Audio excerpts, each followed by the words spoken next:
I'm pretty sure my girlfriend is a ghost.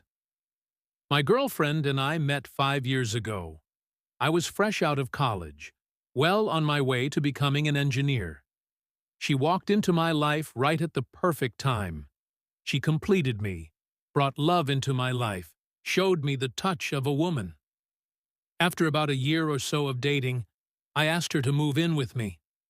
Those next 4 years were the happiest I had ever been. I was respected in my field. I was making more money than I could count. And I had moved she and I into a beautiful home right off the coast of California. We had began thinking about children. I could only think about the ring I wanted to put on her finger. I went to every jeweler in town, searching for the perfect ring for my soon-to-be bride. I knew, I could feel it in my bones, when I finally found the perfect ring. 3 carats. I knew it was the right one because of the way it sparkled in the light. Its gleam matches hers. 100%. I purchased the ring without a second thought. I kept it hidden for a few weeks.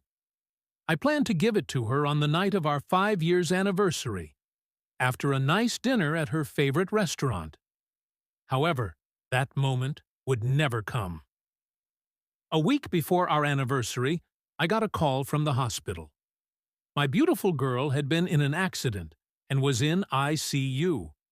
I rushed to the hospital, breaking a flurry of traffic laws in the process. I arrived and demanded to know where she was.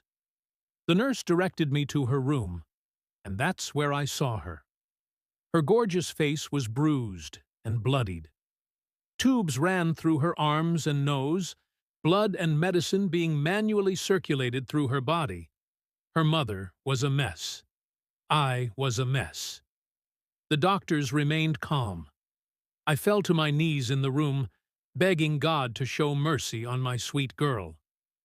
I stayed in that hospital room for a full week, before finally returning home to shower and get some real rest.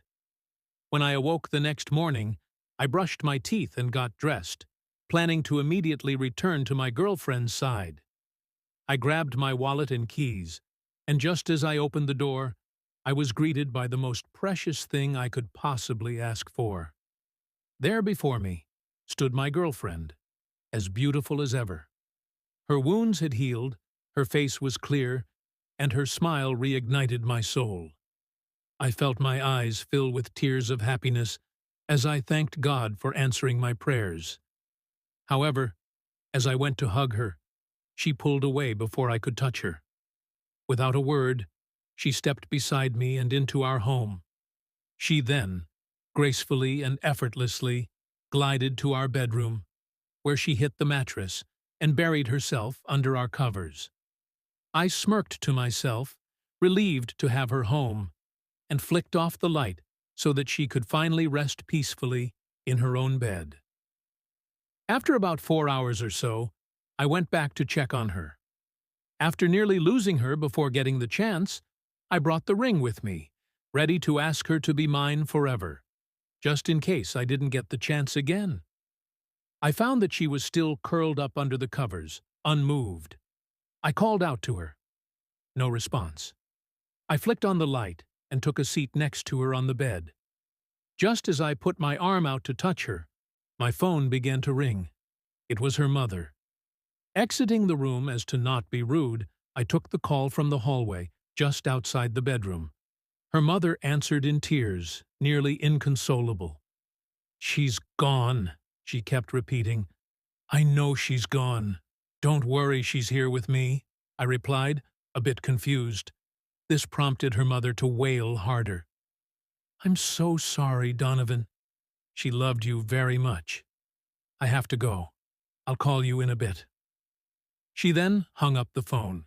Completely dumbstruck, I stared at my phone, unsure of what had just happened. I then returned to my room. "Sweetie, did you not tell your mother that you—" I had to cut myself off. My mouth hung agape, and my blood ran cold, because the bed that had previously held my precious girl tightly under its covers was now flat.